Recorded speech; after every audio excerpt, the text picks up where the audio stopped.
Often pedestrians get too close to the forklift. Then the unexpected happens.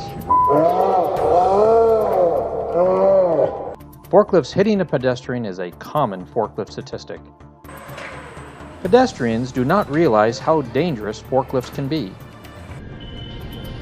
Rear end swing is another serious hazard.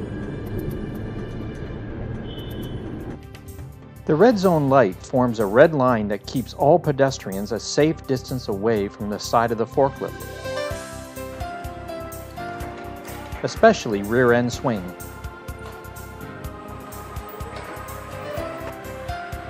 When working in the aisle, pedestrians know exactly how far to keep a safe distance from the forklift. The red zone is easy to install. Just remove the two-way tape and install underneath the back of the overhead guard. Then attach the zip ties that keep the light firmly in place. The light is then adjusted to the distance required depending on the type of forklift. Then just tighten to maintain position. The red zone pedestrian warning light works well with the blue light for maximum visibility.